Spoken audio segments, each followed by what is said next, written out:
Hi, my name is Ariti and I'm a journalist at MediaNama. I'm delighted to welcome you all to the research presentations for the 2022 cohort of the Meta India Tech Scholars. Meta launched the program to provide a research and mentorship platform to law students who are keen to engage on contemporary questions of technology, law, and policy. The law firm Shardul Amarchand Mangaldas Co is supporting the program as a knowledge partner. Through this series, the scholars will show us how specific policy choices in the technology sector influence and impact India's tryst with the internet. For today's showcase, I'm delighted to introduce you to Dhananjay.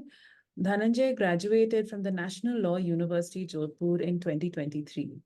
The core focus of his research is to explore the relationship between social media platforms and polarization in Indian society, with the aim of suggesting potential intervention strategies for mitigating the growing apathy between partisans. He is currently working as a policy analyst. Thank you so much for joining us, Dhananjay, and look forward to hearing from you today. Yeah, thank you. Thank you for having me. Thanks, Arti, for the introduction. And as she explained, I'm Dhananjay, and the focus of my research is on understanding the effect of social media platforms on affective polarization, specifically in the Indian context. So, one second. Okay. So these are only some of the news headlines that I could gather from the internet. And so, as you can see from these uh, headlines that I found on the internet, it is the effect of social media platforms on affective polarization on polarization in general has been in focus from quite some time now. And the focus or the intention behind this research was to essentially lay a groundwork to explain, okay, these are the things that social media platforms enable. This is how polarization or effects of polarization can be understood in the Indian context, and to build from there and then suggest some intervention strategies that can be employed through social media platforms essentially. So I'll first start with some things that we should consider before we are talking about polarization or how social media platforms affect polarization. So first thing would be we have to take into account the diverging definitions of polarization. So what is it actually that you're talking about when you're saying, okay, the society is getting more polarized? Because there are different aspects to polarization, right? You have political polarization, which would be the divergence of political attitudes towards extremes.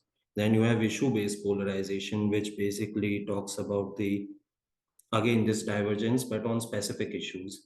But my focus is on affective polarization, which can be described as the gap between positive feelings that a person has towards his own party and the negative feelings towards the out party. So that gap, if it's large, if you have like higher levels of apathy towards your out party, then we can say, okay, there is affective polarization at a mass scale. Now, second thing is asymmetric effects on different users. So here you should consider, are the effects of social media platforms same for users across the spectrum, or do users that show high levels of partisanship, are they people who are more politically inclined, do they show high levels of polarization or get more affected by, let's say, partisan media or polarizing content? Third thing would be the result, whether the effects of social media platforms on polarization, are they the result of design choices or the sharing dynamics between users? I think this is self-explanatory, because the way people interact, that would ultimately result in that would ultimately like affect how information is shared, whether you're more polarized or not. Fourth would be application of findings in different socio-political contexts. Now, this is one of the main issues with this research, because you don't have enough literature discussing the issues of polarization in India, and specifically in the Indian context. So What you can do is you can refer to other researches that were conducted in different countries, but you cannot generalize those same research saying, okay, this thing happened in this country, so it's going to happen here as well. Finally, you have to take into account the cross-platform differences. So political polarization on social media platforms cannot be characterized as a unified phenomenon, as there are significant cross-platform differences. You cannot say, okay, these are the findings that I found on this platform specifically, and then it can be applied to others as well. That won't work. So keeping that in mind, I think I'll now come to the summary of findings. These are again some general findings that I found uh, that should, I think, explain how the relationship between social media platforms and these effects on polarization.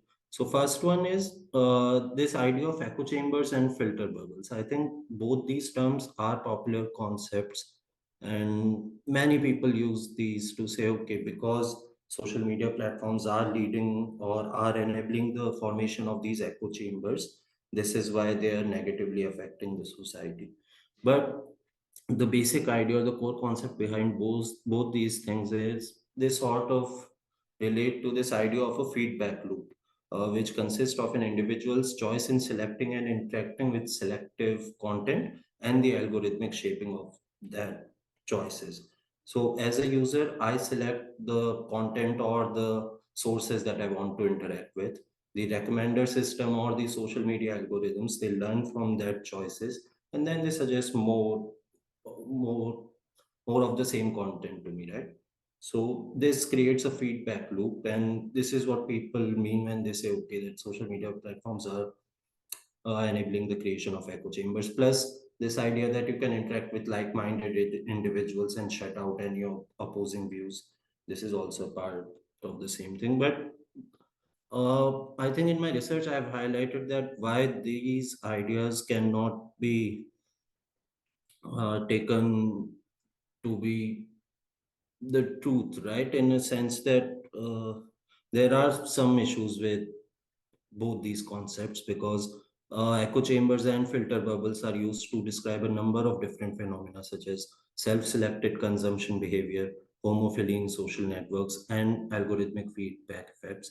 And what researchers have shown is that people who are on social media, they are usually exposed to more cross-cut, more counter-attitudinal information than traditional media. Plus, in many cases and in many scenarios, the social media platforms actually provide opposing views or allows people to interact with people that have, let's say, different ideologies that are traditionally absent in your real life social circles. So you cannot say, well, you cannot really rely on this idea of echo chambers and filter bubbles to say, okay, this is why social media platforms are bad. The second thing is the emergence of partisanship as an important social identity.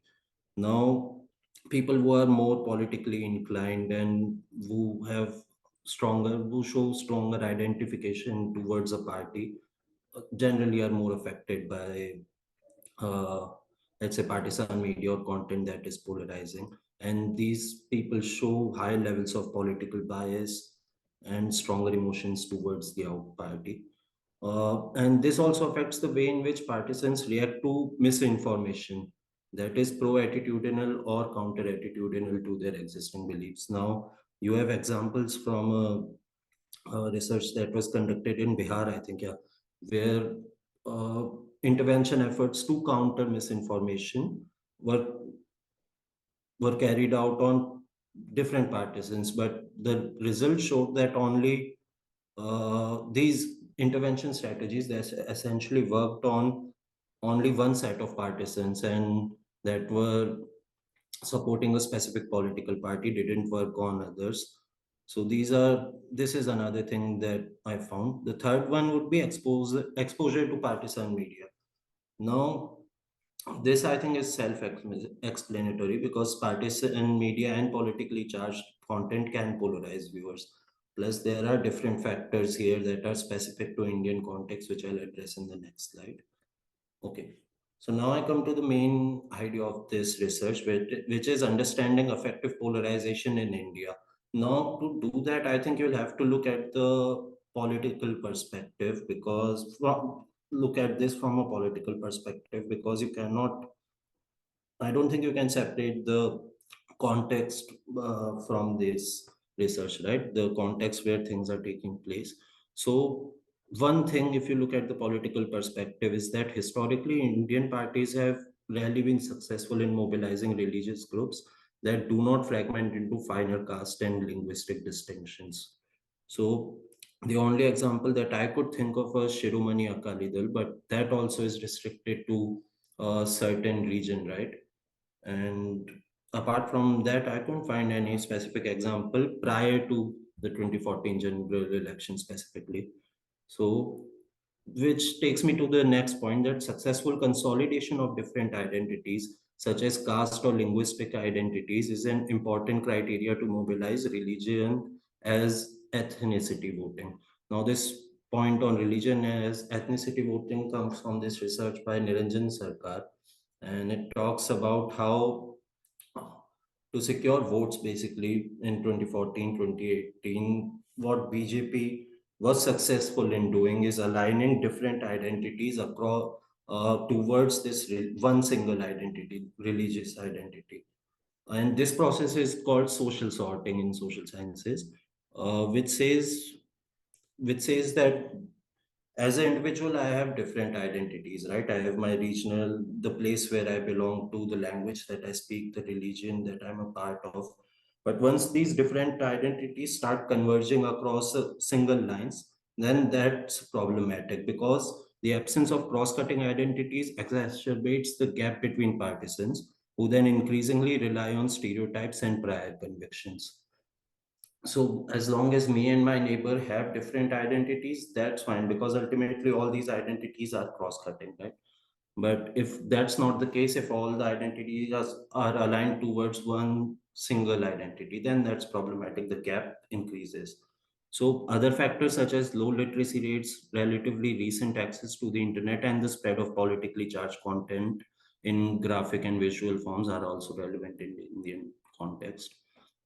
Now, here in my research, next I highlighted some strategies that use social media platforms to depolarize, and I've divided these into three different categories. You can say first one is about content moderation. Second is about using recommender systems and ranking systems, and the final one is about making design changes or designing social media platforms in such a way to depolarize. Now, social media platforms are useful because they can provide a path to scalability, right? You can, I mean, hopefully you can affect a large number of people, or you can deploy it on a larger scope, larger scale. Sorry. Yeah. So first, I'll come to content moderation. This refers to different strategies, again, use of human moderators, automated filtering of content, or partnering with different fact checking organizations. And I think all of these take place together on social media platforms currently. Now, content moderation is useful because it can be used to counter plaguing issues such as misinformation, spread of hate speech. And this is important because false information on social media platforms diffuses significantly faster and more broadly than basically your truth or your facts, right?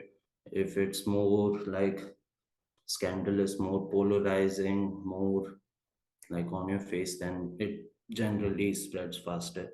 Uh, but there are some issues with this process that I have highlighted in my research. For example, with human moderators, the process of content moderation can seriously affect the physical and mental well-being of human moderators, and this has been highlighted in different studies. With algorithmic content moderation, some of the limitations of scale, or let's say negative effects, can be overcome that are associated with human moderators, but they also have some issues such as uh, their efficiency in different contextual and cultural settings. Uh, do we have like algorithmic systems that can actually understand the context in which something is being said, or in different cultural settings, take into account all of that. That is something that should be looked into. The possibility of overblocking or incorrect content removal, that is another issue. Lack of decisional transparency why a specific decision was taken, and discriminatory impacts on different groups. So the second way in which you can use social media platforms to depolarize is by using recommendation systems and ranking systems. So some of the strategies here can include, let's say, for example, promoting civil arguments, or uh, promoting opposition that is civil in general, basically.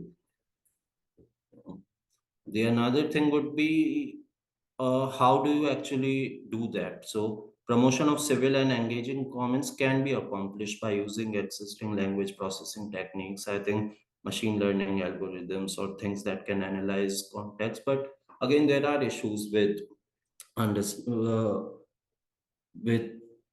relying on these systems to solely relying on these systems to like combat these issues, because again the context is major problem.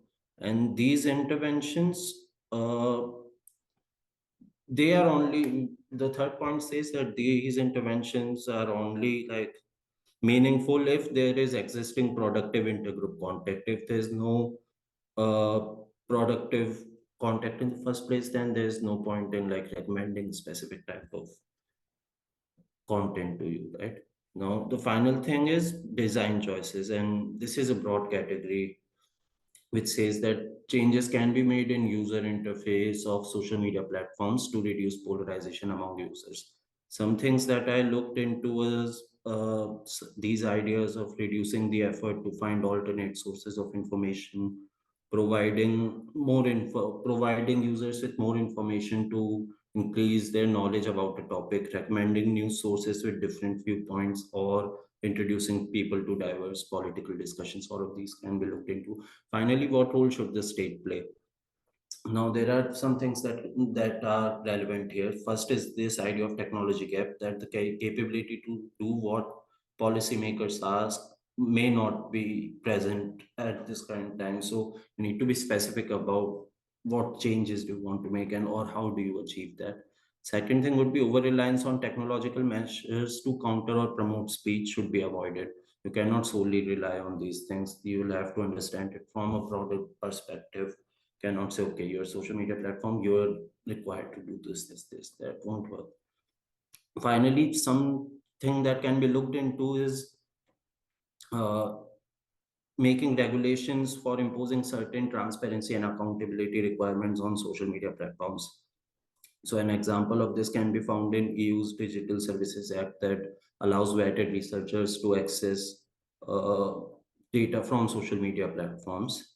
But we don't know how that will actually play out in practice, right? And there are certain privacy related concerns with this mechanism. So that is something that have to be taken account. But ideally, the introduction of these requirements would allow the relevant stakeholders to understand and gauge the actual impact of social media platforms, to provide valuable evidence for any appropriate measure that can be taken after that. So that's my research. Thank you very much. And if you have any questions, I'm happy to answer those. Thank you so much, Dhananjay, for that. That was a really thoughtful discussion on an issue that's been plaguing many societies across the world for the last 10, 20 years. And I think it sort of gives a lot of food for thought on why people behave the way they do online. Instead of condemning them, it kind of goes into the why of everything. So that was really interesting. Thank you. I do have a couple of questions for you. The first was essentially that you had mentioned that content moderation can be a solution to countering misinformation, which often leads to social polarization and all of that. But I sort of wonder if we're conflating all political information or messaging with misinformation. For example, I could have a political opinion that could be true, as in it's not based on any falsehood, but it could still be polarizing, right? So does that deserve to be moderated or not? So I guess my larger question for you is, are solutions like content moderation useful in countering polarization? Because any content can be polarizing depending on the audience that it's being delivered to, depending on their belief systems as well. So is content moderation the solution A? And B is, if it's not, then is polarization actually capable of being countered online, or do we need some larger offline concerted holistic effort to redress this issue? Yeah, so I think content moderation is part of like these different strategies, right? It's the first layer. So what content moderation would do is essentially it should filter out the content that is, say, purely like hate speech or purely misinformation. It would filter out that.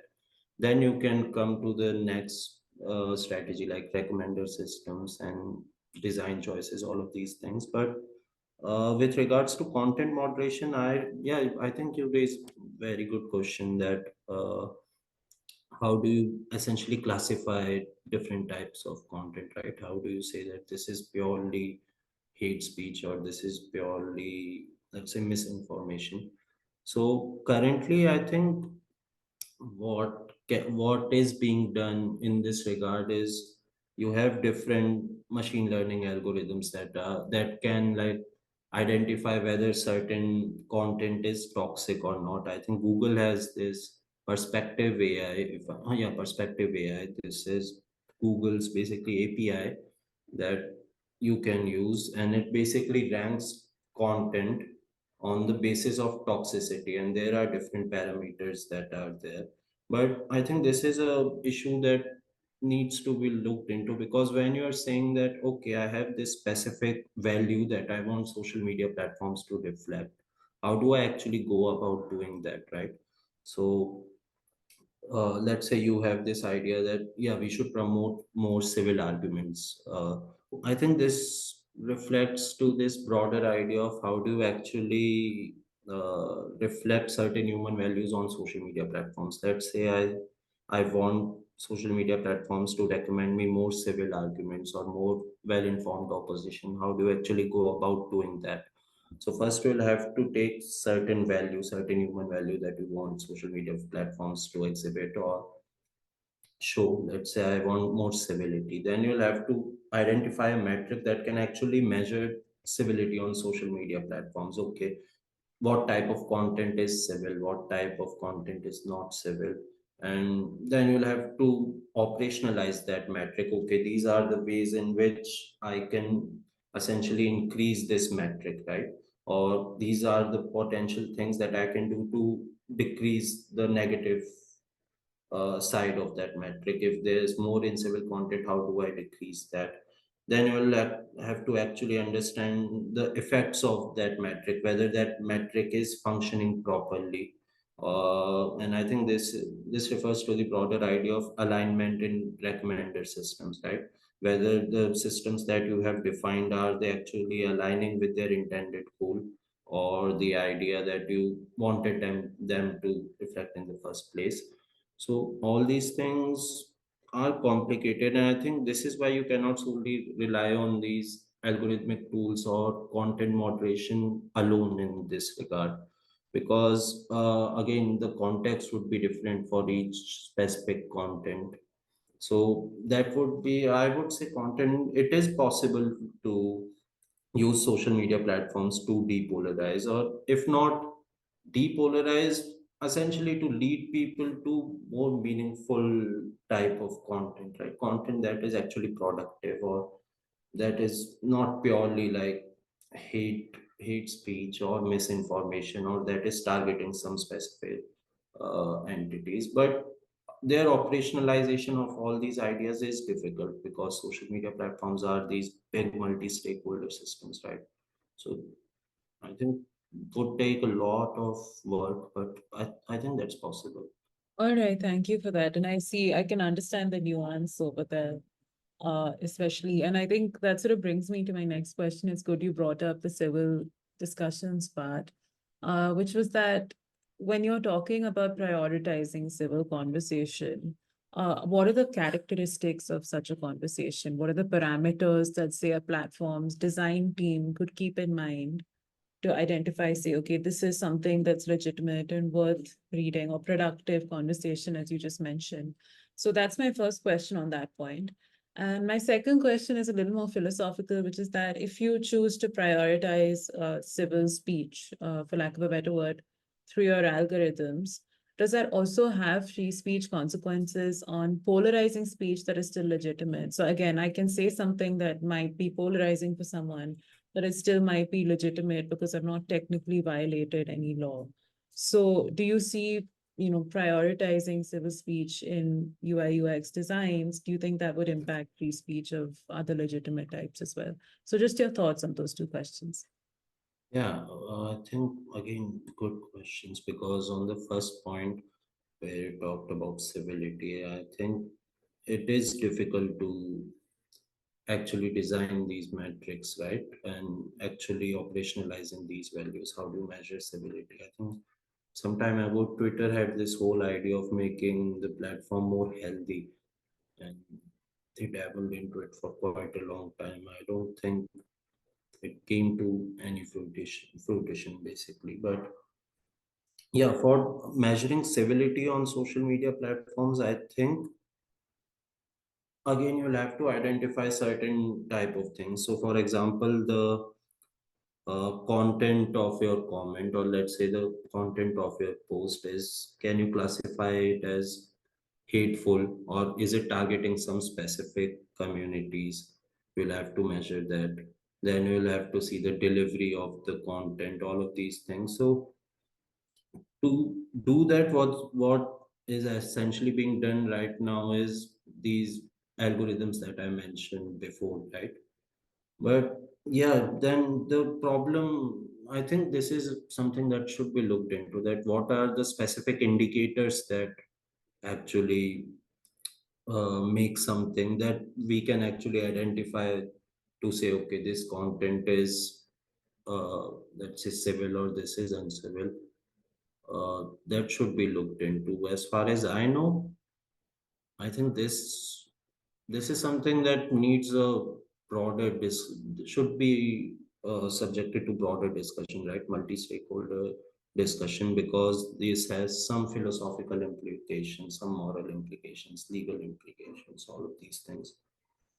So on your second point on whether mm, these recommender systems, or if you are designing these intervention strategies, would it affect the right of free speech of someone who, let's say, posts a comment that is identified as polarizing, right? I think on this idea, we need to understand whether designing recommender systems or designing your social media platforms to promote content that is, let's say, well informed or civil, is it negatively affecting the rights of someone who is not identified as, let's say, well informed, or who is identified as uncivil, right? Because if you think about it, the way recommender systems currently function, and they're, let's say, they're optimized for engagement, content that is likely to receive more likes or more shares, more subscribers, that is promoted, uh, and content that is not identified as such is not promoted.